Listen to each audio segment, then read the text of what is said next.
Hello, I'm doing a book review, and the book I want to review is Wolves of the Calla by Stephen King. Now, Wolves of the Calla was published in 2003, and this is the fifth book of Stephen King's Dark Tower series, and the book also acts as a sequel to Stephen King's 1975 novel, Salem's Lot. Now, I've already reviewed the first 4 Dark Tower novels, which you can find on a playlist titled Dark Tower Reviews, so just check out that playlist if you want to see my thoughts on the first 4 novels of this series. Now, I've already read all the Dark Tower books before, but in the past few months I've been rereading these novels and reviewing them in preparation for the new film adaptation of the Dark Tower series, which is actually coming out in another 2 weeks, actually, which means I better hurry the fuck up with reviewing the rest of the series. Now, the Dark Tower series is a series of fantasy novels written by Stephen King. However, the series also incorporates elements of other genres like science fiction, horror, and even Western. And the series is also sort of an amalgamation of everything that Stephen King has ever written, because it turns out that all of Stephen King's other books and short stories actually connect to the Dark Tower series. Like, the series deals with the concept of a multiverse, and you're kinda supposed to assume that all of Stephen King's other books and short stories take place in the various different parallel universes that make up the Dark Tower multiverse. Like, Book 4 of this series, Wizard and Glass, actually connected very much with Stephen King's novel The Stand, and this book very much connects to King's novel Salem's Lot, because a major character from Salem's Lot becomes a major character in this book, showing that, once again, all of Stephen King's other books and short stories connect to the Dark Tower series. Now, this book begins what a lot of Dark Tower fans call the trilogy that ended the series, because Stephen King wrote these final 3 Dark Tower novels back to back. He published this one in 2003, and he published the next 2 Dark Tower novels, Song of Susanna and The Dark Tower, in 2004. He did write an 8th Dark Tower book years later, but the 8th one was set between the events of books 4 and 5, so I'm not really counting that one when I say the trilogy that ended the series. Really, this book and the next 2 Dark Tower books are the last 3 Dark Tower novels. Now, a criticism that I do have of this book, as well as the final 3 Dark Tower books in general, is I feel like Stephen King really did kind of rush through these final 3 Dark Tower novels, and I don't want to say they're not as well written as the first 4 Dark Tower books, but the writing style is definitely different, and I don't know if that's because he rushed through them, or maybe at this point that was just a change in Stephen King's writing style at this point, but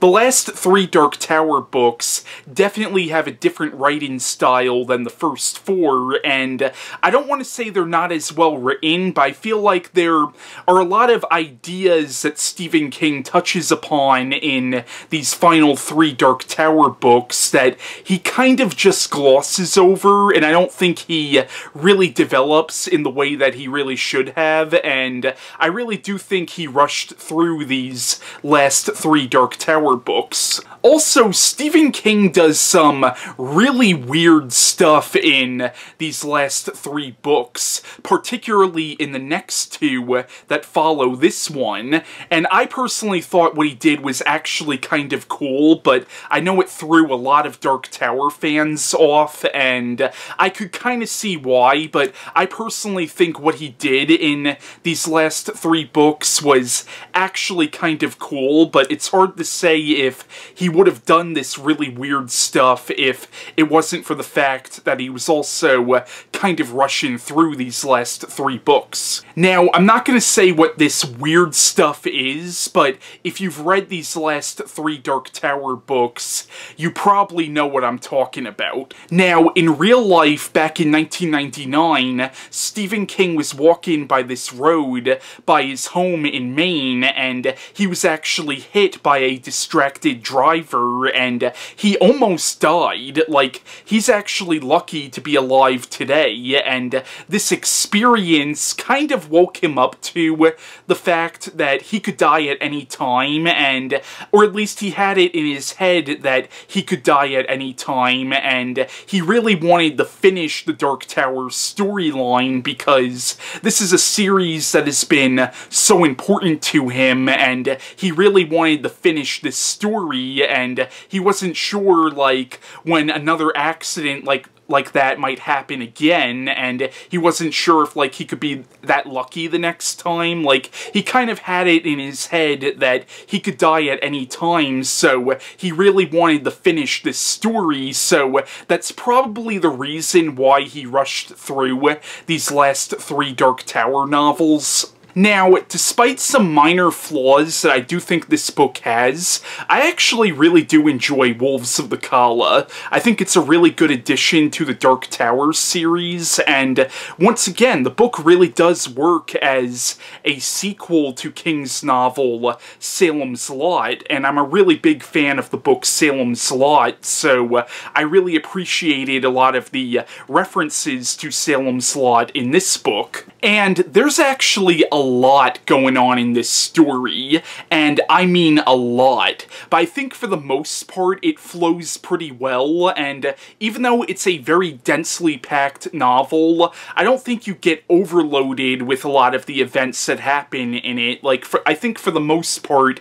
it flows really well, because the book is, or at least this copy of the book that I have is over 900 pages, so it is enough time to develop a lot of the stuff that's in this book, but there's a lot going on in this story, and a lot of it is stuff that's specifically setting up stuff that happens in the next 2 Dark Tower novels, but this is a very densely packed book. Now, Stephen King fully admits that he actually borrowed much of the plotline of this novel from the 1960 film The Magnificent Seven, which itself was actually a remake of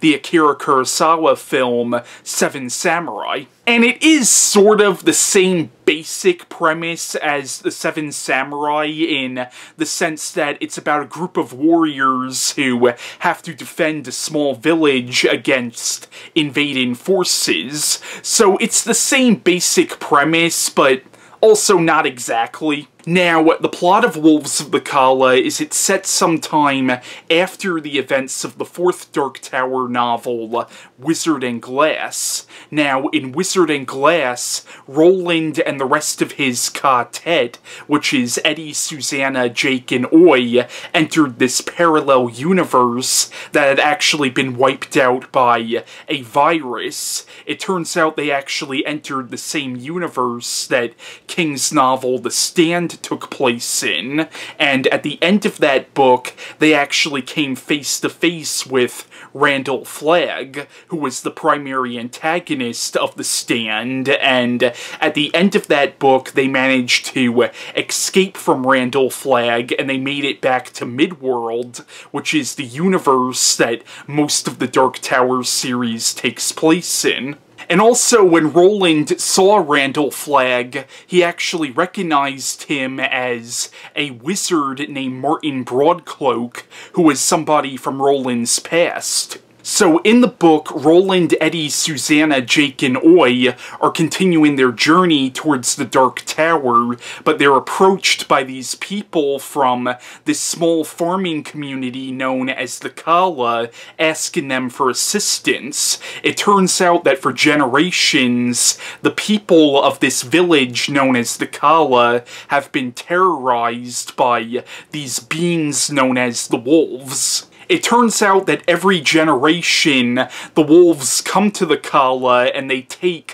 one child out of every pair of twins in this village, and then they return the children later, but when the children are returned, they end up severely mentally retarded, and they end up growing to this enormous size, and they end up dying at a very early age, and it turns out that the wolves are set to come back within a month's time, and basically these people, they now want to fight back against the wolves, so they approach the Ka-Tet, asking them for assistance. So basically in the book, Roland, Eddie, Susanna, and Jake train the people of this village and prepare them for this battle against these creatures known as the wolves. And it turns out that one of the residents of the Calla is actually a former priest from our world, or at least he's from one of the many different versions of our world, because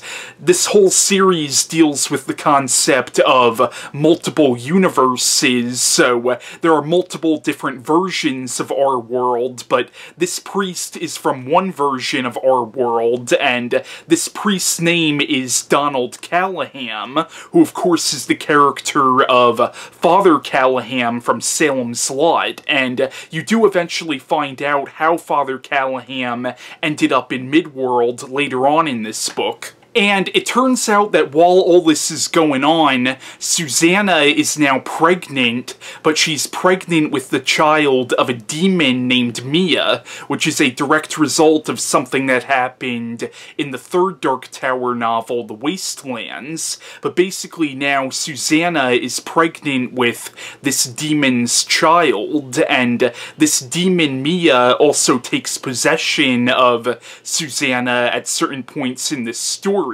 And because this is not a human child, it turns out this child could be born at any time, which could pose as a major problem for the Ka-Tet if this child ends up getting born like right when the wolves attack. Now, as I mentioned before, there's actually a lot going on in this story, because on top of the main plot line of the Ka-Tet trying to train the people of the Calla to fight back against the wolves, there's also the subplot of Susanna being pregnant with a demon child, but there are also certain points in this story where the Ka-Tet have to actually enter our world in the year 1977 using this magical glass orb called the Black 13, which is in Father Callahan's possession, and it was actually given to him by Randall Flagg. Now, I don't want to say why they have to enter our world, but it specifically relates to stuff that happens in the next two Dark Tower novels. And while they do enter our world in this book at certain points, it's implied and it's confirmed in the next two Dark Tower novels that this version of our world that they're entering is not the exact same version of our world that Eddie, Susanna, Jake, and Father Callahan are from. You find out that this version of Earth that they're entering is actually a version of Earth located in a universe known as the Keystone Universe, which you find out more about in the next two Dark Tower books. Once again, it is a very densely packed novel. There's a lot going on in this story. Also, in this book, you get a greater sense of why Roland and the rest of his Ka-Tet need to find the Dark Tower, because the Dark Tower is the thing that holds the time-space continuum together. It holds Midworld together, it holds our world together, and it holds all the other different versions of our world together. Basically, time and space as we know it is held together by the Dark Tower, and it turns out the Dark Tower is held together by these force fields called the beams, and there's this entity known as the Crimson King who wants to break the beams, and if the beams beams are broken, it would be the downfall of the Dark Tower, and if the Dark Tower is destroyed, that means reality as we know it will cease to exist. So it turns out that Roland's ultimate mission is to stop the Crimson King. Now, the Crimson King is supposed to be this all-powerful, interdimensional demon, and it's never said flat out, but it's heavily implied that the Crimson King is actually Satan himself, or at the very least, the being that we as humans have always interpreted as Satan. Now, the Dark Tower comic books that Marvel did shortly after Stephen King finished this series, they actually give the Crimson King's origin in those comics, and the origin that they give in the comic books do sort of contradict the idea of the Crimson King actually being Satan, but that also depends if you count the comic books as being canon. Now, I do want to talk more about the Crimson King at the end of this review, and I'm going to give some of my own personal fan theories relating to the Crimson King, and also talk about the implications that the Crimson King has for the overall Stephen King multiverse. Now, I personally really enjoyed Wolves of the Calla. Now, I don't like it as much as the other Dark Tower books. I definitely think the other Dark Tower books are better, but I still really enjoy this one. I mean, I do like it more than the first Dark Tower novel, The Gunslinger, which I actually do think is the weakest of the series, but I think books 2, 3, and 4 are definitely better than this one, and I think I like this just about the same as the next few Dark Tower books that come after it. But it is a really good book, and I do think it's a really good addition to the Dark Tower series, and I also really do like a lot of the direct tie-ins with Salem's Lot. And you get some interesting implications when Father Callahan is describing to the Ka-Tet what happened to him in the town of Jerusalem's Lot. Like, there's a certain point where Father Callahan describes Ben Mears and the other characters as a Ka-Tet, implying that the same force that was guiding Ben Mears and the other characters in Salem's Lot is the same force that is guiding Roland and his Ka-Tet in the Dark Tower storyline. Father Callahan even says that Jake reminds him of the character of Mark Petrie, who was another character from Salem's Lot. And one thing I thought was really interesting is when Callahan is telling the Ka-Tet his backstory, he talks about how he was an alcoholic, and you get a real sense that Eddie relates to him, because Eddie is a former heroin addict, and you get a real sense that Eddie feels some empathy towards Callahan because they both dealt with substance abuse.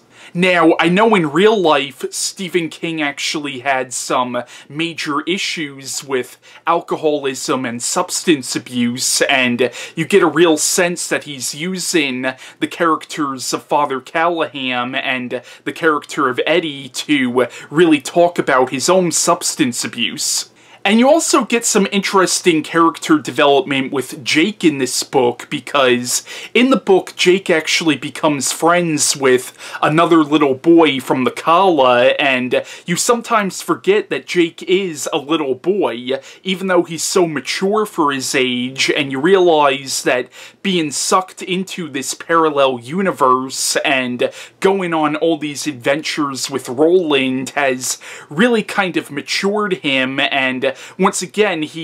even though he's only a little boy, you realize that psychologically he's much older, but in this book you actually see Jake befriend another little boy, and you get a sense that he's really getting a sense of what it's like to actually be a kid. Now, while I loved all the connections to Salem's Lot that this book has, I can understand why it might throw some people off, because even though the Dark Tower series is supposed to be an amalgamation of everything that Stephen King ever wrote, I feel like the first 4 Dark Tower novels, even though they do very much connect to The Stand, you could still easily read those first 4 books without having to read The Stand. Even the 4th Dark Tower novel, where they actually enter the universe of The Stand, you could still easily read that without having to read The Stand. But I feel like with this book,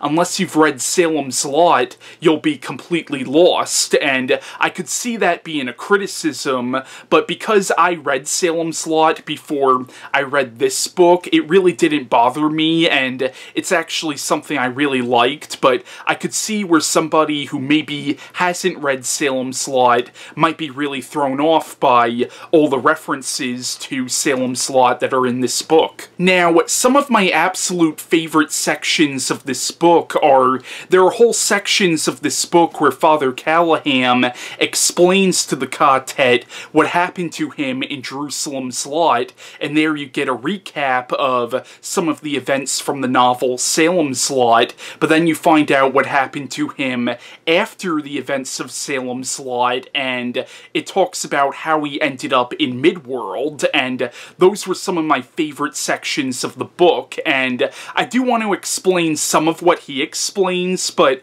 I don't want to get too detailed because I don't want to spoil too much, but some of this might be considered some minor spoilers. But the novel Salem's Lot was about a vampire named Kurt Barlow who came to the town of Jerusalem's Lot to turn the residents of Jerusalem's Lot into vampires. Now, in that novel, Callahan was a priest who was really starting to question his faith in God, but he ended up joining the other main characters of that novel to fight against Barlow. And even though Callahan was starting to question his faith in God, he was still somehow able to channel the power of God through his crucifix, which helped him fight Barlow. But there was a certain point in that novel where he came face to face with Barlow, and he was so horrified by what he saw that he ended up abandoning his faith, and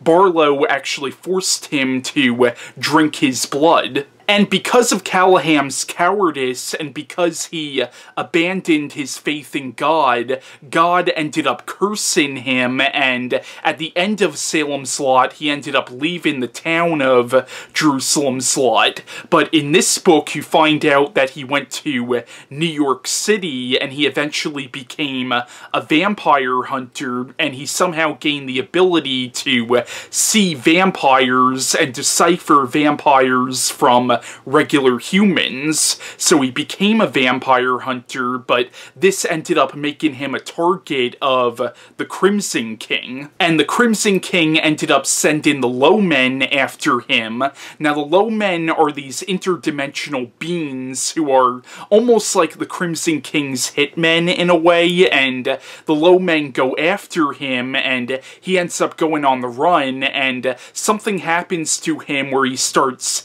shifting in and out of different dimensions, and eventually he ends up in Midworld. And I am glossing over a lot of other stuff that he talks about, but once again, I don't want to give all that away. But these sections of the book that essentially bridge the gap between Salem's Lot and this book are some of my favorite sections of the novel. Now I want to talk a little bit more about the Crimson King. Now, as I mentioned before, it's never said flat out, but it's heavily implied that the Crimson King is actually the devil. Now, since all of Stephen King's other books connect to the Dark Tower series in some way, shape, or form, I want to talk about the implications that the Crimson King has for the overall Stephen King multiverse. I also want to talk about the Ta-Darkness, which you find out about in this book, and the implications that this has for the overall Stephen King multiverse. Now, the entire Dark Tower series deals with the concept of multiple universes and parallel dimensions, and it turns out that in between each universe are these spaces known as the Ta-Darkness. Essentially, the Ta-Darkness is this space that exists outside of our known perception of time and space, and in the Ta-Darkness, monsters and evil gods and demons dwell. And it seems most likely that the Crimson King originated from the Ta-Darkness. Now, assuming the Crimson King really is the fallen angel Lucifer, then I guess you could say the Ta-Darkness is what we as humans would think of as hell. But once again, none of that is said flat out. Now, it seems most likely that the creatures in Stephen King's novella, The Mist, were actually creatures from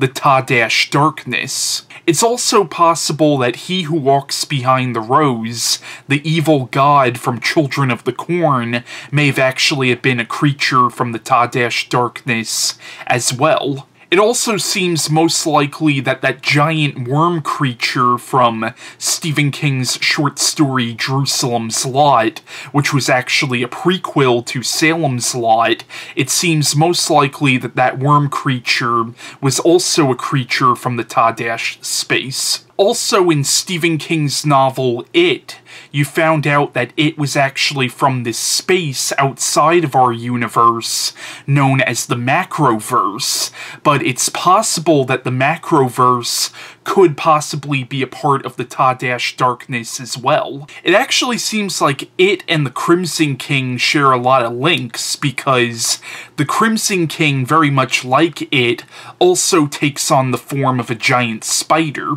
Now, in the novel It, you found out that it actually entered our universe millions, perhaps even billions of years ago, and then during the time of the dinosaurs, it came to Earth, but somehow became trapped in the area of land where the town of Derry would one day be built millions of years later, and then it decided to haunt the town of Derry, and it's possible that the Crimson King, being a creature beyond time and space, may have actually sent it into our universe billions of years ago.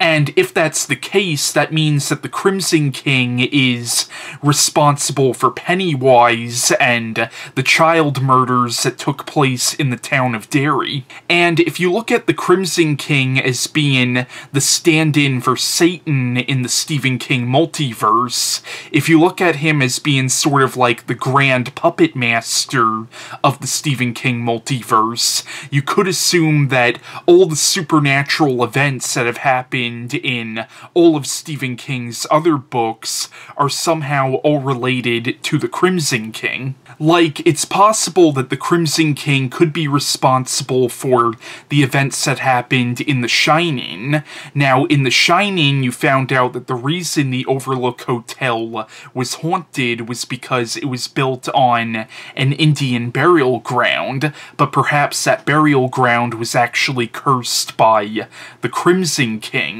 So it's possible that the Crimson King could be at least indirectly responsible for the events that transpired in The Shining. Now, going with that same theory, perhaps the Crimson King is also responsible for the events that transpired in Pet Sematary. Now, in Pet Sematary, you found out that the thing that was causing those dead bodies that got buried in that burial ground to come back was actually a Wendigo spirit. Now, Wendigos are creatures from Native American mythology, but perhaps in the Stephen King multiverse, perhaps Wendigos are actually creatures created by the Crimson King, so it's possible that the Crimson King could be at least indirectly responsible for the events that happened in Pet Sematary. It also seems like that demon guy from Needful Things and the Andre Lenoge character from Storm of the Century were direct agents of the Crimson King. And once again, being that all of King's books are connected to the Dark Tower series, it's possible that even the aliens from Dreamcatcher could have been indirectly working for the Crimson King as well, even though it's doubtful that those aliens were even aware of the Crimson King's existence. Once again, the Crimson King is this all-powerful entity whose powers spanned not just through Midworld, but also throughout our world as well as all the other parallel universes that make up the Stephen King multiverse. Also, the evil wizard Randall Flagg, who is one of the primary antagonists of this series, and he was the main antagonist of The Stand and the Eyes of the Dragon. He's actually the Crimson King's right-hand man, so everything that Flagg has done has really been from direct orders from the Crimson King. Now, Wolves of the Calla I thought was a very interesting addition to the Dark Tower series, and I personally recommend it if you've read the first 4 Dark Tower novels, and if you've read Salem's Lot. I think you might actually really enjoy this one, but I know it's very maligned by a lot of Dark Tower fans, but I enjoyed it myself. But yeah, that was my review on Wolves of the Calla by Stephen King, and bye.